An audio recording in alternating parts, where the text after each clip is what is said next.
Okay, so I'm recording now. Okay, good. Well, thanks for those that did make it. and actually, today is a kind of a nice draw the threads together sort of time. I think I've actually broken from the titles I originally sent to you, Justine. I think because last week I realised we did kind of the last two sessions in one session. When I reviewed what I originally said we'd do, we'd actually kind of squeezed everything together, which is probably why it felt like there was so much in last time. But actually, I thought this is a good opportunity just to draw some of the things we've looked at together. And so we all know that phrase, fight or flight. And we're going to look at kind of some of the emotional reasons why we do stuff. What's less well known, but because it doesn't have such a natty kind of title, is there's another kind of duality, which is kind of a much more positive emotional response. So I put the fight or flight, and the one I like the most is the broaden or build kind of description in terms of the styles of behaviour that kind of tend to come out when we're in a certain emotional state. So get between the two. So if you think about behaviour, which is what our focus is today, behaviour tends to have an antecedent. There's stuff that's happening, and in that kind of context we behave, and of course then that has consequences, and often those kind of consequences cycle back. And one of the kind of the challenges is always, is my behaviour, is it effective? Does it take me forward? Does it take me backwards? And if we stop and we think about it, we're all very aware that we can have different styles of behaviour that we know sometimes they feel good, but they don't get us anywhere. And so part of what we're looking at today is how we can kind of start to get a better kind of grip on behaviours that are kind of moving the consequences on well, or moving them badly. So I'm going to stretch out things a little bit and think about that behaviour section. And so antecedents, I'm going to call it situations. This is another way I kind of learned some years back now with some friends who are working in behaviour change and development. They introduced me to a little kind of phrase that's used in psychology: the situation plus thinking equals behaviour. And then we're going to think about thinking in terms of triggers, templates, and truths. Because we all have triggers, things that trigger us. We all have ways of seeing things, and then we have kind of absolutes. We have our ideals. We have our truths. So from a brain point of view, and I always kind of caveat this, is your neurons didn't make you do it. As we look at this, it's not, we're looking at it rather simplistically. The wonderful thing is we always have the opportunity of breaking out of these situations, but to try and understand, if you like, the base levels of behavior, if we take that situation plus thinking equals behavior. Although I actually, look, hang on, I'm going to go back a second because I animated this nicely and then I clicked too fast. See, look, see, I'm not doing no hands and it's all moving. See, if you spend time playing around with the PowerPoint, you do want it to work properly, don't you? That thinking bit that I talk about, if you think about the brain, and we often break it into three layers, which is a bit simplistic, but it helps to try and communicate. The kind of base part of the brain, the hind part, right near the brain stem, is really all about triggers. Things happen, and it starts to prepare our body to behave in certain ways. So think about the triggers, that they belong there. Then the emotional part of the brain, the part that mammals tend to have. So they often refer to the base part as reptilian, because pretty much everything that runs around has this base part of the brain. As the brain kind of grows out, you get to the type of the brain which dominates in mammals, which is the emotional brain. So anyone who's got pets, part of the reason we love them is because they behave emotionally with us, don't they? So they become a great conduit for our own emotions. And so mammals are very dominated by the emotional part of the brain. And that's where we're going to think about templates. That's associations of stuff is there in the emotional. That's why I call them templates. And if you think of it, it's a bit like if you imagine, often this is the way I visualize it, if you throw a fishing hook into a river and it pulls up something, or let's say a net, that's better. If you throw your net in, you might get the fish, but you also get the old boots, and you get the tin cans, and you get all the other stuff that's been chucked in there, and because it all gets kind of dragged up by this template. And so we can't often choose the things that are associated. If I'm doing something and something happens, then my brain has automatically connected an association between those. And so as one comes up, it will tend to drag the other up with it. So those are the templates. And then the top level, the neocortex, which is really uniquely human in terms of having a big chunk of the neocortex. And it's the neocortex that really analyzes and is actually able. It's where our sense of start and end comes from. It's, in one sense, it's the part of the brain that it probably expresses as being in God's image, who's, he knows the end from the beginning.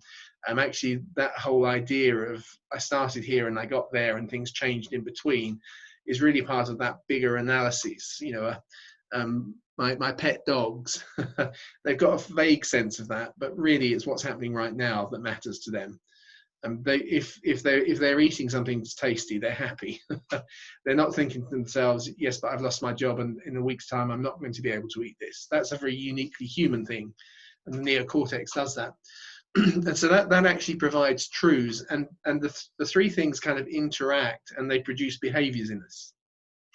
And as we understand them better, one of the other things to understand is we've touched on this as we've gone through week by week, but we've been a bit more explicit about it this week, which is the higher up the brain you go, if you like, from the base levels, the more energy it requires. And it's a bit like, if you got battery management turned on your phone, your phone starts turning off functions after a while that use too much energy for not enough benefit. And it goes to the base ones. And actually your brain does exactly the same thing. So it actually takes quite a lot of energy to kind of be really giving precedence to the top level, to the truths and idea. And we've talked about that when we're thinking about the whispering to the elephant, that the rider actually kind of, it takes time and it takes effort to go there. So we can see that actually as time goes on, we kind of draw down to the triggers and templates. And in the worst case scenario, when things really fall apart, we're just responding and reacting. We're not even really getting a chance to assess. So as energy goes down, we kind of draw down to the root. But as we're going to see, you can get into a place that can be quite comfortable, that allows you to live in the parts of the brain that just triggers and memories. And actually that's a challenge, because sometimes it can be quite comfortable living there. But it doesn't actually allow us to live to the full potential of who we are. So your neurons don't make you do it. Your environment doesn't make you do it. But if we start to put this together, we'll see a little bit how these things play out, and then we start to apply them to ourselves. So we have a situation that happens. You're out jogging or whatever, and the little dog starts barking. So there's a situation. So now that little barking situation is going to come into the brain through your senses, through the eyes and the ears. And remember, as we thought about in the first week, actually even the fact that your eye notices it is actually partly driven by some of the background, but some of your experience. But if we ignore that, you see the dog, you hear the dog, and interestingly, the first thing that happens is that your senses go straight to the trigger section of the brain. Even before you've got time to analyze it, these parts of the brain are slower. Both the emotional and the analyzing parts are slower. So straight away the sound goes in and creates a trigger response. And things like loud noises are hardwired to produce an auto response. The same as like if you tap your knee, you can't help it. It's just gonna create a response. So the dog barking, in it comes. It's going to create some sort of response. And basically what it's going to do is it's going to kind of turn on the autonomic nervous system, i.e. your body says, hang on, something's going on that I must pay attention to. So I've not yet even analyzed it, but I know I've got to pay attention to this. And so I'll turn on my body's nervous system, ready to start receiving inputs. Meanwhile, information from the senses kind of gets to your templates driver, the limbic system, and goes up to the analysis section, the neocortex. But just to notice, it's slower. And so by the time your limbic system starts sorting through your memories, it's already, perhaps, depending on what the thing was, it's already got a bit of a response going on. So for instance, a dog barking in a lot of people will cause a, do I need to fight or flight this? Am I going to need to deal with an angry dog? Does that make sense? And because it has, your body actually picks that up. So when it's looking for templates, it's got an extra search condition. So I'm using kind of computer terminology. One of that is I'm a little bit sensitive and I think I might have to do something. So that's an automatic now part of your search conditions. It starts filtering through all your memories and experiences. Now, if within your memories and experiences as a child you got scared by a big dog, that will be stored in your memories and experiences. And actually, some of the things that were associated with that experience as a child get dragged up. So the reality at the moment is you've got your nice, cute little yappy dog, but actually the way you processed it, and maybe the way it came in, particularly when you were a child, drags up all of the stuff that comes with it. So suddenly, actually, unbidden, are coming not just the details, but sometimes because the limbic system includes storing our emotional state. So perhaps when I got barked at by a big scary dog as a child and I cried, actually my fearfulness and my tears comes up with it. And that kind of then reinforces the fact that I'm a little bit sensitive to, do I have to fight or flight this? So I'm starting to get a kind of correspondence between my triggers and the stuff that's coming up emotionally. And then the messages are now being analyzed, and I dig through my truths, and actually part of those truths might be, well, actually, I watched The Sound of Music, so I learned the song When the Dog Bites. Okay, that's a very wordy thing, but that's what that part of the brain does. It's kind of, it remembers words and ideas and abstract concepts and associations like that. So when the dog bites, when the bee stings, so I've suddenly got the phrase dog bites is also there.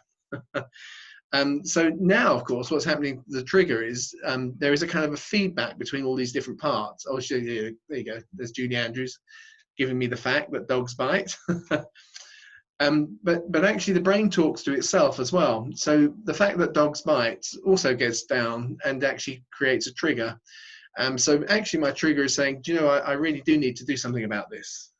And so actually it's sending messages through the autonomic nervous system that goes into my whole body, preparing my whole body to deal with a biting dog, if I can put it those ways.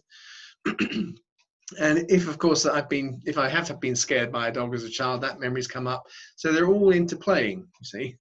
So it's kind of talking through the scenario. So a situation has happened, and the way I think, which is made up of triggers, the templates of memories, and the facts that I've got, start to interplay within my brain and preparing my body. And as they prepare my body, that itself becomes feedback, So actually, yeah, so I put here, is another way of looking at that little black spot is the hypothalamus, which maintains the body's inner balance. And it's been sending hormonal signals or triggers to start producing hormones. And of course, the way you feel your body starts to become a template as well. So it triggers the autonomic nervous system, which is made up of the fight or flight or freeze. Sometimes we can refer to it. That's the sympathetic. And normally, in most situations, we dominate that way as opposed to the broaden and build or feed and breed. Sometimes they refer to it those ways. For those who are a little bit more robust in your constitution, I would say that some psychologists rather crudely refer to the fight, flight, feed and breed as the 4 Fs. But you'll have to work out what the 4th F is in that scenario. But the part of your brain that feels safe, when you feel safe, your body is prepared in certain ways. When you feel threatened, your body is prepared differently. See, and we start to feel it. And as our thinking is kind of playing out, then we will produce a behavior which is kind of often embedded in our way of thinking, in our decision-making processes, and so on. I've gone through the truths, and we won't spend too long on it. So, quick thing to notice is the truths part of the brain takes more effort. It takes more energy. And so we have a tendency to want to bypass it if we can. If I go back a couple of slides, here we go to this one. One of the things I sometimes like to try and, I haven't got it on there. I think I've got it. Where is it? Here it is. There we go. Got it here. One of the things to notice is that you can get a kind of a feedback loop running between your triggers and your emotionally stored memories and experiences and your body as well, because your body is preparing itself, and your brain actually notices, oh, my heart's beating a bit faster. I wonder why it's beating faster. Is that because I'm excited about a nice experience, or is it because it's a fearful experience? It goes up to the limbic system, and oh, it's because currently I'm feeling fearful because I've got, there's a dog or whatever, and it's all being interpreted.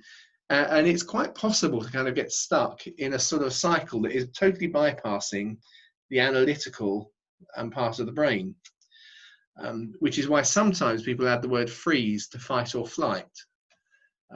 When someone is being mugged, or in those kind of very personal one-on-one, there's often a tendency to freeze. And in many ways, the freezing actually often is a demonstration of being stuck in this cycle, that we're not able to step back and see a solution through. So one of the kind of common phenomena that you get is in the design of buildings for kind of fire escaping, fire exiting, is don't put a handle on both sides of the door, only put a handle on the side that you have to pull from. The reason for that is that people will regularly turn up at a door and try and open it by pulling, because it has a handle on it. And if you've got a handle on both sides and they pull and it won't open, they quite literally, in a point where they need to be really on top of the game, they will just stand there, keep pulling, and those extra seconds, half a minute sometimes, of pulling a door which actually you should push, because they can't, the brain is kind of in fear. So I should have said this. as the fear builds up, actually we are finding our energy is being diverted away from the top level of the brain, and we get into this cycle, and so we get stuck in certain styles of behavior. Now, we can see it illustrate it in the extreme sense, but actually it happens day by day. And I can't remember if I shared the story or not, but I actually once broke into somebody else's car because I thought it was my car, and I thought my key didn't work, and it was very late at night. It was kind of about 10 to 12, and I was in a car park in the middle of the Midlands and trying to get home several hours drive to London, and my car wouldn't open. So I borrowed a knife from a restaurant and broke into the car. And when I got in, there was a baby seat on the back seat. My car was actually down the road. It was a really good example of me getting stuck in this kind of cycle, a way of thinking of, I just need to do this. Now, as a child, I got taught, or as a teenager, I got taught by a friend how to break into cars. And so I kind of went for the thing I knew, if I can put it that way. So so there's a real kind of precedent when we're thinking about kind of talking to the elephant, of understanding, actually, I need to give myself the emotional energy to go there, to get a bigger perspective. And that's one of the core things I want to kind of draw out. But actually, I'm going to, I just want to, I thought I'd use this little 3-minute video. It says it better than I do. So I'm just going to quickly share this little video, and then I've got a question to ask. Because actually, as a way of thinking, if we can embed within our limbic memories, because of things that we do together training-wise, a kind of an approach to life that says, I'm going to allow the elephant whisperer to whisper to the elephant, it actually becomes more our instinctive response. So in other words, if we get into the habit of saying, I need to stop and rethink and then behave, if we kind of actually develop a dialogue along those ways, and it becomes part of our way of thinking, it has a much greater opportunity. And those kinds of people, the kind of people who become deliberate at talking about this process, developing ideas around it, get far better at actually doing it in practice. And that's part of what we're doing with this Happy Heart Hour, in one sense, is I give you some ideas. So I'm just going to play the video for 3 minutes. Hopefully it all comes through audio wise well. Let's go for it. No audio at the moment. One question that conscious leaders ask themselves over and over is, where am I? To support leaders in locating themselves as they ask the question, where am I? We offer this tool, a line, a simple black line. At any moment, all leaders and all people are either above the line or below the line. Our location describes how we're being with what is occurring in our life right now. If we're above the line, we are open, curious, and committed to learning. If we are below the line, we are closed, defensive, and committed to being right. Stop right now and simply ask yourself, where am I? In this now moment, am I above the line or below the line? Typically, when people are below the line, they believe certain things about the world. For example, they believe there is not enough. It could be that there's not enough money, or time, or space, or energy, or love. People below the line also believe that their story about the situation is right. People below the line also believe that there is a threat out there. Something or someone is threatening their desire for approval, control, or security. And people below the line see the situation as serious. The deeper below the line they are, the more serious things look. People below the line tend to behave certain ways as well. They tend to cling to an opinion, find fault and blame, gossip, explain, rationalize and justify, get overwhelmed, and avoid conflict or pursue conflict for the sake of winning. When people are above the line, they believe that learning and growing are more important than being right. They believe that all people and circumstances are their allies, here for their growth. They believe that from a distance, almost everything is funny. People above the line live in curiosity, listen deeply, speak unarguably, question all their beliefs, and live a life of play.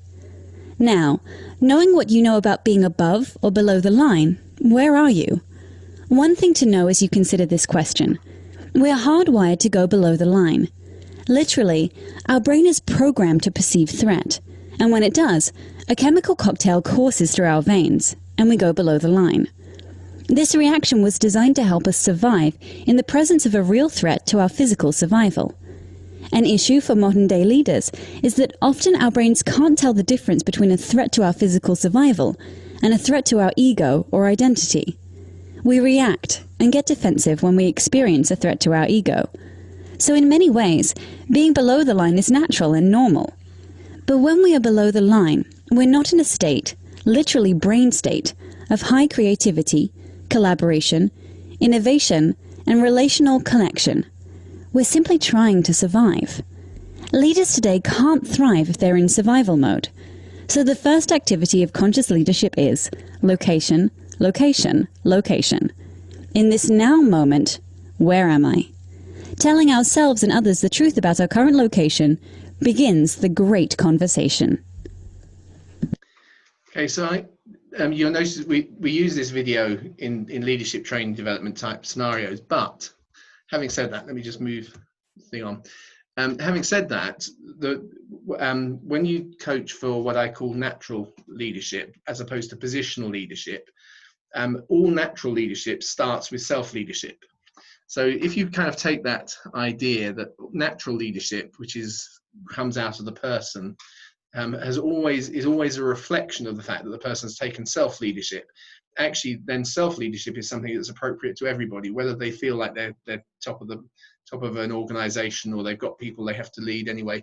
We all want to lead ourselves. We all need to lead ourselves.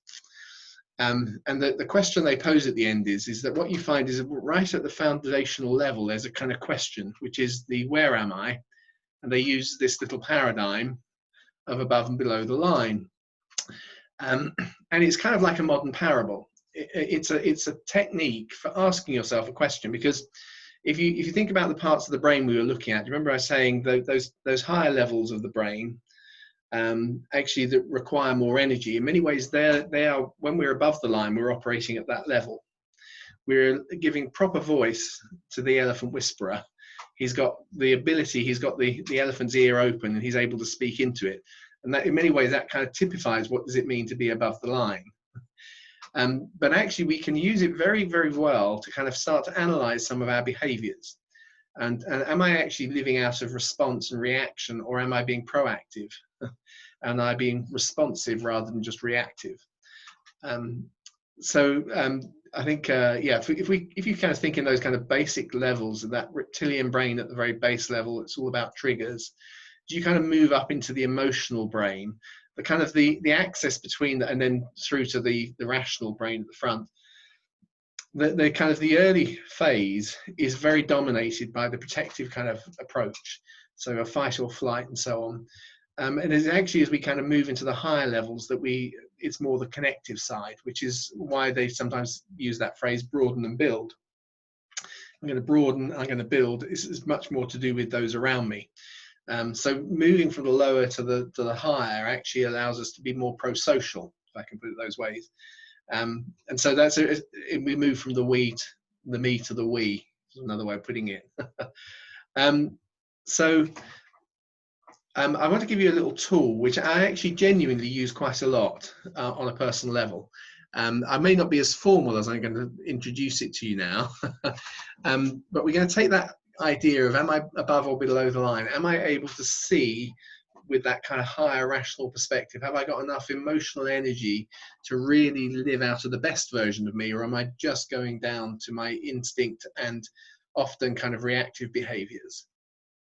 So it's not that one is good and one is bad. That's too kind of that's not the right way of looking at it. It's more that actually reactive behavior very often has become ineffective. And the reason for that is we often learnt our emotional behaviors when we were children. And children aren't as effective at life as adults are. So without being unkind to anybody, but the truth of the matter is our more responsive reactive behaviors were much more things that were appropriate to when we were children. And actually we don't have the same emotional context around us. What worked to get us to where we are now isn't what's necessarily going to get us to the next place. So at the bottom I tend to put ineffective behaviors, and towards the top we'll put effective behaviors. If you want to put it into a biblical context, Paul talks about the upward call of God. That we're going to kind of see on the vertical, we're moving from ineffective to a much more effective way of behaving. So we put the line in. So there's behaviors that are above the line are effective behaviors. Behaviors that are below the line tend to be ineffective. They're not necessarily bad, but they're just not actually going to grow us. They're not going to get us somewhere better. So we got that upward call of God. If we think of it with two kind of wings or two arms, on one side there's ourselves, the me part, and on the other is the we. So we're kind of moving around them. And then if we kind of put some labels on these things, I'm going to say that in the ineffective, when it comes to ourselves, we tend to focus on self-promotion. So that's not particularly effective because we're not actually getting any better.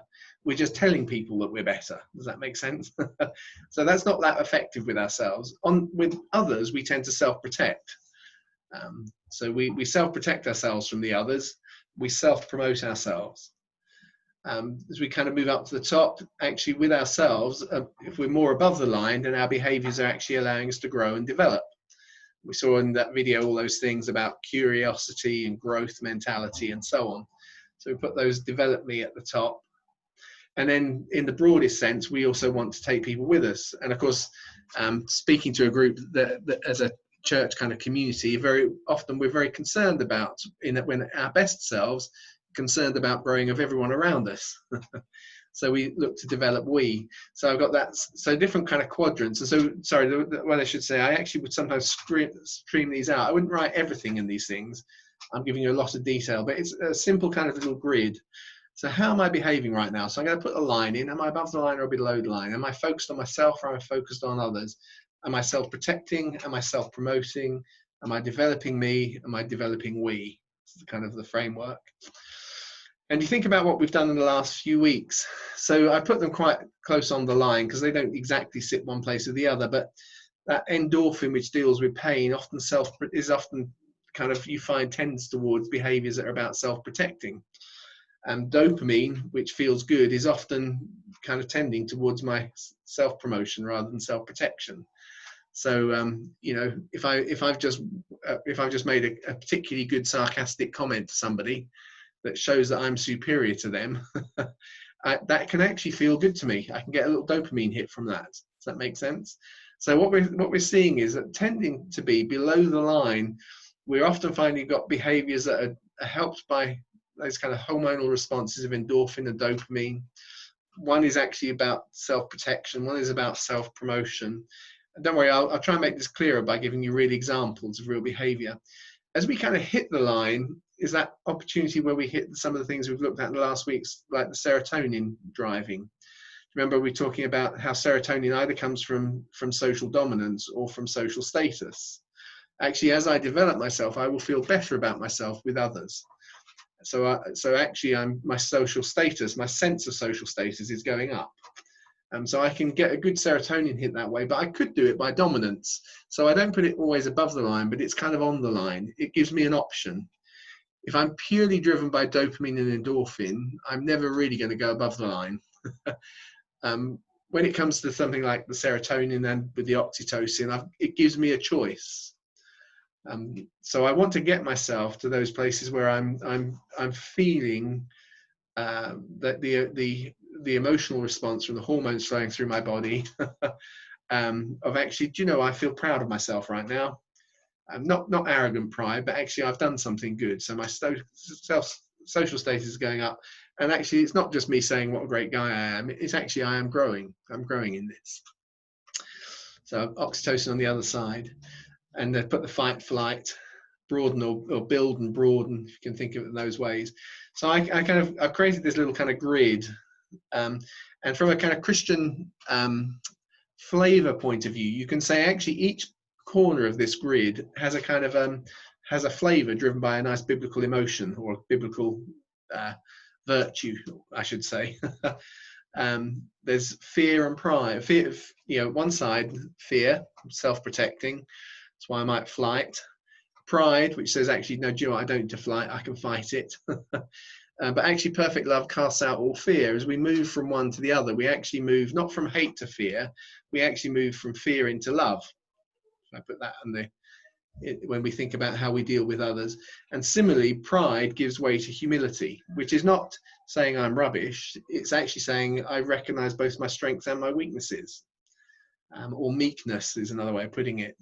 So what I'm doing is I'm kind of just scheming out, saying actually we can think of a kind of a bit of a simple kind of 4-quadrant area. I've just put a lot of different phrases on it to kind of give you a flavor. Because when we behave, every behavior we have tends to fit flavor-wise into one of those quadrants. And we can actually start to notice the flavor, if I can put it that way. We train ourselves. Actually, I just realized that was a bit self-protecting of me. It probably came across in a way that actually made me look a bit insecure. That's fear. It probably came across in a way that looked like I was trying to avoid something. And I use all those different words because they help me identify. I'll give you examples. So you remember the situation plus thinking equals behavior. So here's a situation, and these are all real situations with real people I know. So I'll abstract them so you won't know who they are. So there's a boy, he grows up playing football. Okay, so when the team wins and he plays well, his dad goes home via McDonald's. See, so they're feasting to celebrate. So that's the experience that's going on to the template grid. He's getting that whole thing. If you win, life is good, you've got social status, dad loves you, you get the reward of dopamine, you're getting all those things, they're all coming together. If the team loses, his dad's a bit more sullen, and so they often don't go to McDonald's, and I put it rather extremely, but there's a lot less conversation, less enthusiasm from the dad. That's just the environment he's growing up in. So you develop a thinking style where we're actually perceiving love as conditional on performance and so on. Winners are loved, winners are grinners. So the limbic system soars the negative and positive emotions that go with that. How does it feel as a child? So then you develop a behavior pattern, which is ineffective because it tends to be a defensive strategy, grows up extremely competitive and approval seeking, very self-promoting. And a lot of the styles of behavior the person has are like to demonstrate those things. So what does that mean? Well, very often it means that, you're sitting in a meeting and somebody has an idea and you kind of go, well, that won't work. See, what you're doing in that actually is a self-promoting behavior. It's actually, in many ways, it is being driven by this idea of the triggers and the templates and the history that's embedded. It's almost subconscious. But actually, you start to identify these things because you recognize an awful lot of the behaviors that I'm using now as an adult have that flavor on them. They're about self-promotion. And so if I give you a more personal example, because then I can share it with more detail, I realised that there would be odd occasions where I would have a really unpleasant fallout with my mum. See, and I remember so thinking to myself, well, why is it I do that? And it was very often it was to do with the kind of sarcasm and those kinds of things. I would just kind of step over a line. Found myself getting more and more irritated, and I'd step over a line of kind of rudeness, and it would all kind of go whatever. So I remember taking it seriously and trying to understand it, and I remember praying about it. I said, Lord, why do I do this? Why does it go that way? Because it's not just once or twice, but every now and again, you just know that's happened, and it's really soured the relationship to some degree. And I remember I had this kind of almost epiphany moment, and I was praying, so I think that helps. Where I saw myself getting really frustrated as a child with my mum, who was trying to bowl a cricket ball to me. And I felt this phrase go through my head, where I felt like the Lord said, you blame your mum for not being your dad, but she never could be. And actually, I suddenly realized I had all sorts of frustrations that kind of came up in me, which were related to my mum, because my dad was quite absent because he was an evangelist and was never at home, just being very blunt. He traveled most of the year, and we weren't always traveling with him. So my mum had to do everything for me, and there were certain things she couldn't do. And so what was happening is there were certain scenarios that we would get into, and it would remind me of my mum kind of trying to really be more like my dad, if you like, and my frustration with her because she couldn't bowl, if I can put it that way. And all of these kind of whole things were all mixed in there. And the funny thing is actually recognizing how the scenario has given birth to a certain style of behavior that I had with her has actually meant I'm much better in control of it now. And because I've got a way and a context of understanding what the emotion is that starts to rise in me. And if you like, the elephant whisperer can now say, do you know where that's coming from? See, that's really an ineffective behavior right now, isn't it? It belongs to your childhood. And I'm able to hear that truth then starts to moderate. We thought a few weeks ago how truth can actually reframe, and it doesn't automatically override, but it just helps put it into perspective, and I can behave in a better way. Another example, just on a simple level, is I think I may have used this with you guys, but I used to work on I worked on a software project which was based out in Switzerland. So those Swiss Germans were the other end of the line. And they're very efficient. Don't want to be kind of racially stereotypical, but I learned that everything happens to the minute in Switzerland, the Swiss Germans at least. And often we have some quite tense moments, and when we ever had a tense moment, I was answerable for a UK team to a Swiss management. And if I had to deal with a Swiss analyst or whatever, I would often find myself, it wasn't a conscious strategy, but I'd often find myself ringing them late in the day. And then what would happen is, as we went back to the wider management team, there'd often be that, so you had that issue. Have you dealt with it, Chris? And it's, well, I tried ringing, but I haven't had a response yet back from Germany or from Switzerland.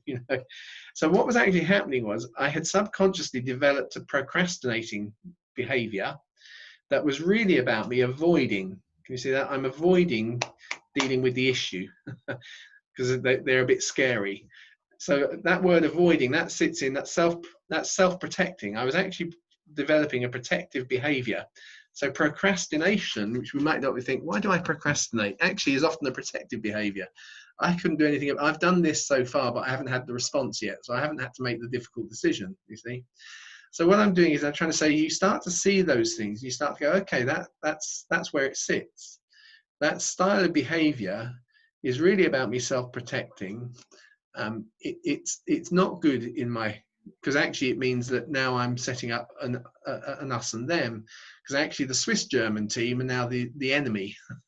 I can bond with somebody else because we've got a common enemy. Does that make sense?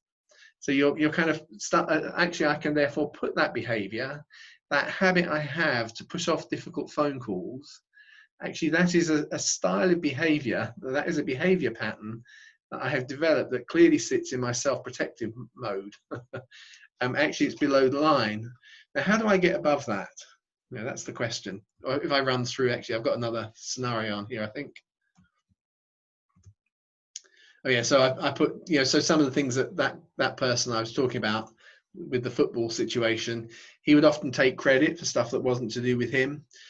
He'd often use sarcasm to kind of, he'd often be very controlling in his behaviors, and found everything was competitive, found it very difficult to kind of not have the last word. And you can actually tell those things are actually very destructive to our social relationships, although really actually it was something to do with him. It was him self-promoting the whole time, because actually if he's done well, if he can create the scenario, it looks good, and then he'll do better. Another situation was with a young girl. So she's been asked to help set the table. So true story again. She carries a tray of glasses to the table, but she slips and several of them get broken. So her mother then rants at her and sends her away. And when the meal's being eaten, the mother makes certain little kind of comments about how you shouldn't trust a child. So, these are the kinds of scenarios that happen with people, aren't they? The girl actually kind of made a sort of an inner vow. She realized as she grew up, she actually had this thing, which she's never going to be clumsy. And she actually resented clumsiness, clumsy people. She becomes fearful, though, the flip side is, of attempting new things and things that she doesn't know she's already competent at, because she might get them wrong again. So as she becomes an adult, she's a perfectionist, which drains a huge amount of energy and time. And she doesn't value those that are clumsy. So she develops sort of kind of behaviors that avoid doing certain things that she might look stupid in. She become easily offended, because that's a good way of stopping herself having to step out into something. She lives with perfectionism. Those are kind of things that are sitting on the fear side, if you like, of her behaviors. And actually just the process of beginning to recognize it and understand it, and then challenge myself, I'm going to live beyond that, I'm going to live above the line, becomes actually part of the habit that, if we form it, allows us to be able to respond rather than just react to what's going on in us. Oh, I got one more. Yeah. Okay, this is a more positive one now. Someone growing up in a situation, there's a big argument between a father and a child. There's all kinds of harsh words get spoken in both directions. This is hitting more like 12 or 13 years old, if you but actually weeks after, there is a time of forgiveness. It doesn't just get left and forgotten about, and there's some apologizing that goes on. And as a result, that particular child then learns that you can make mistakes, and there are sometimes, just give it some space, and there are ways of rebuilding relationships. And so they actually develop a much more positive kind of response and emotion, and actually find those ways of restoring things, acknowledging stuff, the time when the emotions have settled down a bit. Therefore, they're forming a much more effective kind of constructive strategy up in the neocortex, finding the emotional space to go there, to forgive, all those sorts of things. And that therefore is much more demonstrably an effective way of kind of living. The challenge really from today is actually this idea that we can all live there, we can all go there, but actually it does take energy, it takes a little bit of time, and it takes a little bit of habit forming.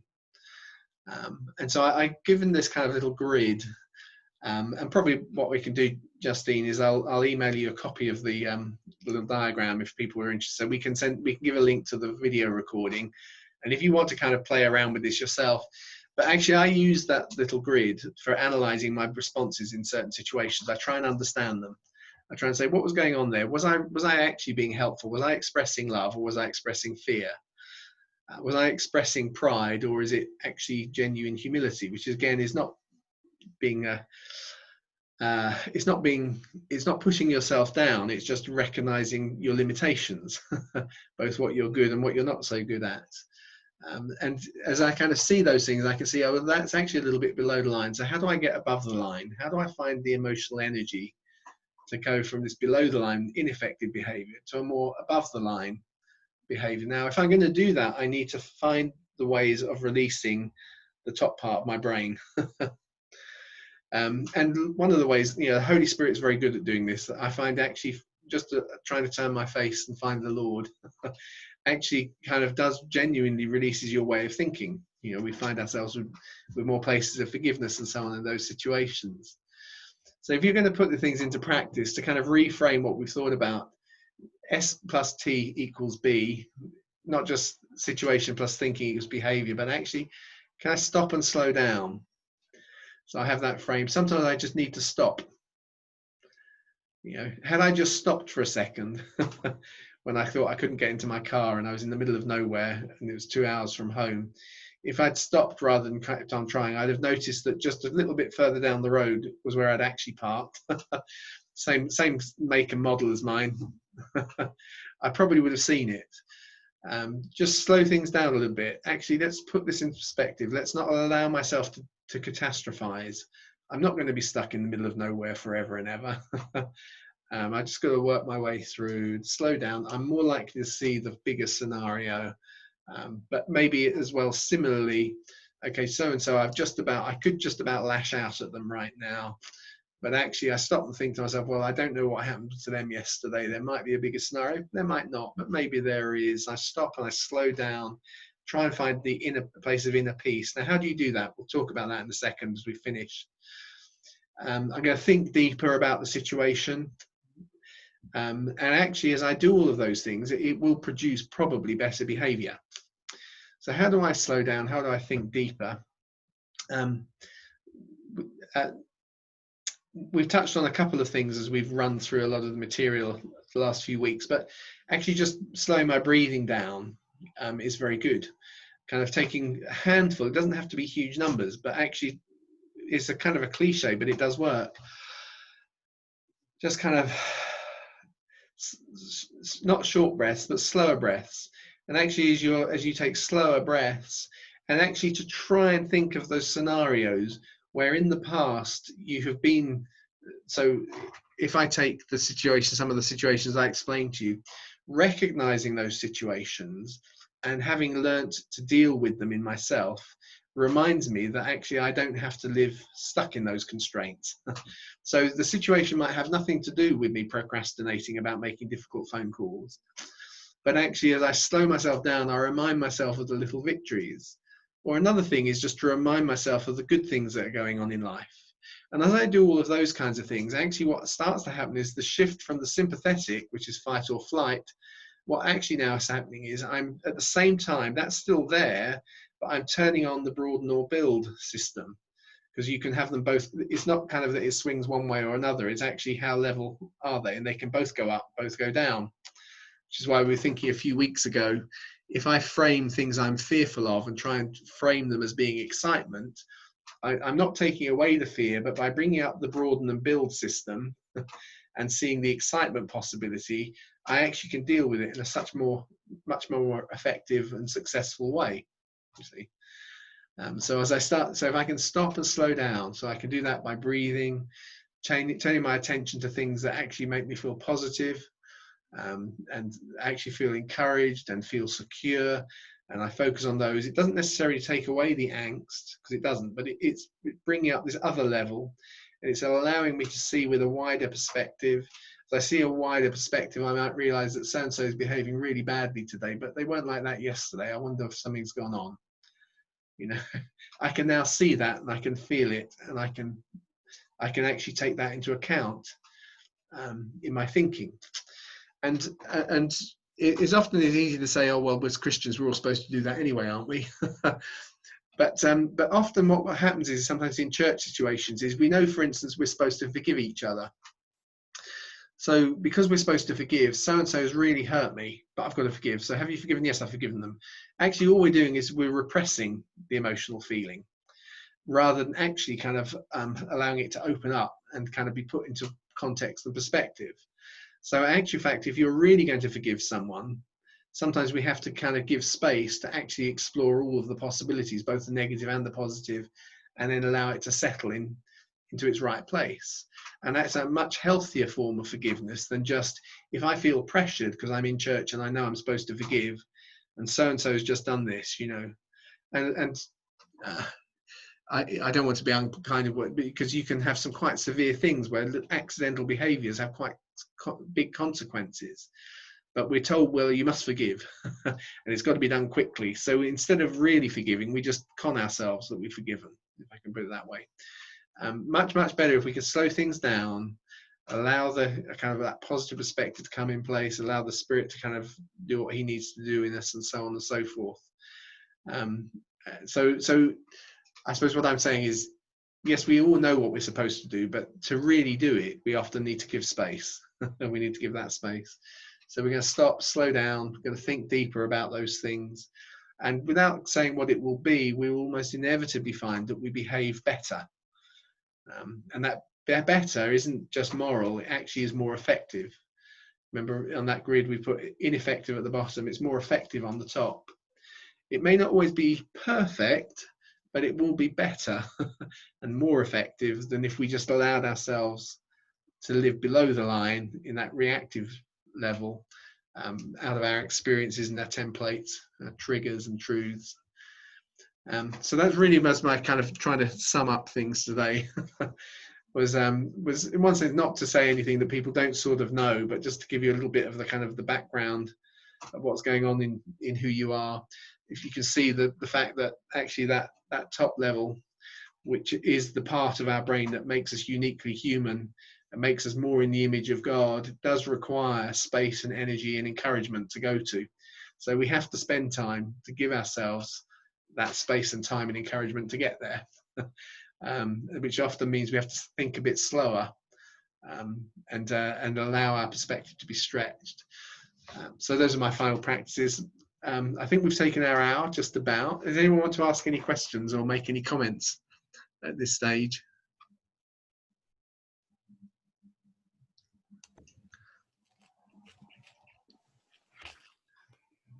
No. No. Okay. Thank you, Justine. Blown away. That's your answer, isn't it? Yeah. Never known you so quiet, Justine. I don't like Zoom. Yeah. It's funny. I mean, some of what we're doing today, I much more regularly do kind of almost one-to-one with folks, and you can get very specific for their own situations. And as I said, as you will pick up, I'm kind of mixing in a kind of a psychological understanding, but actually this is a kind of a situation which huge amount of our Christian practice really helps with. And that's why I love to read in Romans, which is totally the legitimate way of reading that passage where it says that he is the Holy Spirit, effectively intervenes on our behalf, and that's God's plan for us. In other words, we were made in a way where sometimes we need the perspective of the Holy Spirit, and then it goes on and says, because he knows the inclinations of the Spirit, or the mind of the Spirit. It's another way of translating that same phrase, i.e. my spirit. He knows the flavor of what goes on in my head because of the way my experiences and what's happened in me. Because he's got all of that, because he gets it, he is able to do that for us. That's what I think Paul doesn't have the modern psychological language, but that's what he's driving at, is that experience, which is very real, which is by stopping a little bit, focusing our attention, allowing the Holy Spirit to work with us, we can actually find our whole way of seeing the world is lifted, and we're more likely to choose an effective behavior from that position than we are if we're stuck in just reactive to the past. Right. Can you switch me to the faces, please? Onto squares. I was just going to ask Chris, have you written a book on all of this stuff? I wrote a couple of books a few years ago when I first started out doing some of these types of things. Hang on, I'm just looking for, oh, there we go, stop sharing. No, where's stop sharing? Oh, there it is, stop sharing, sorry. That's better. So I covered bits of stuff that as I was learning them. I've learned a huge amount more since. So that was the supernatural life and the supernatural hope. I did 2 books, but they were really driven on what was my own theological experience, which is that the cooperation of the Holy Spirit can actually change us quite. We all know the instant change stories, the miracle stories of change behavior. for most people, as I say in the book, for most people, actually, it's layer by layer. And actually, you know, as is often the way, is partly because the Lord wants us to communicate and cooperate with him. You know, there are times when he has to do a miracle, but to be honest, so for instance, you know, it's always tricky whenever you take a negative story, because if people have really experienced, it can be quite painful. But you know, if I smoke 40 a day, then I get cancer, and the Lord does a miracle, that's fantastic. But that's not actually the healthy, helpful way of doing it, because that actually is denying the consequences of my humanity. If I behave certain ways, the Lord can always do the miracle, but actually that doesn't take away. It would be better if I didn't do it that way, if that makes sense. So I think that for the majority of folks, actually, we are transformed, we are being changed by a process of the Spirit working with our own natural psychology. And he does that in the same way we develop the behaviors we had in the first place, which was a little bit here, a little bit there, a little bit here. That's how we develop those things. So he now shifts them by a little bit here, a little bit there, and we can cooperate with that. And some people do, and others resist it. And ironically, they can even use bad theology to justify reacting. And it's, you know, well, you know, it's okay, I'm justified by faith, so it doesn't really matter. I'll just keep on being exactly, it feels good to me when I'm a total jerk. So I'm going to keep doing it. It must be God's will for me because it feels so good, you know. So it was kind of out of an experience and a ministry which was very much more developmental. I started to be interested, and that was a very long answer, Nikki. Saying some bits are in the books, but not everything that I'm doing now. I found it really helpful when you said that we're hardwired to live below the line, because sometimes, you know, you get an attitude and you think, where does that come from? But that is the default situation unless the Holy Spirit gets us above the line. No, and yeah, you can see why some people are more than others, and that explains, you know, it's sin in our environment means that we all have a template built up of all sorts of negatives in there that require. So God can give us a brain that's supposed to look out for dangerous things. And then, of course, we have a scenario where there's a lot more of that than there should be. So of course, the bias will kind of tend that way. But yeah, and I do like the language of rather than right and wrong, of effective and ineffective.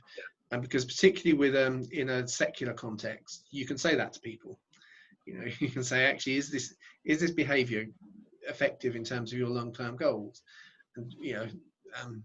Kind of putting it really kind of bluntly in the kind of the sort of student scenarios that I work, you know, you can pose that question, which I've been able to do without being too explicit, but in terms of their own sexual behaviors right now. So here they are wanting long-term stability in relationships and so on, but currently living a lifestyle where there's nothing special about their sexual encounters and whatever. And actually, you're not then going in finger wagging, you know, saying if you brought up in an environment that just says if it feels good, do it, well then probably we'd all be like that. But actually, if you've got a goal, which I've often got them that's think about in their life, that wants to have built a long-term family, have someone that really understands them and knows them, if that's what you want, is what you're doing effective towards getting there? Well, that's an easier to answer question from their point of view than do you think what you're doing is the right thing, if I can put it that way. you see the you see the scenario. So I like the language of effective and ineffective, and because it draws in the much wider context of what is it you're actually looking for in life. You know, and maybe then the answer is if you just want to be a selfish git the whole of your life, then probably what you're doing is quite an effective way of getting there. If you think you want something broader, then actually there's a question to ask. Now there's a place to say, so that's not a helpful behaviour for me. You know. Very good. Well, thank you very much. Yeah. So we just finish with prayer. And I will finish recording. Off we go. Let's stop the recording.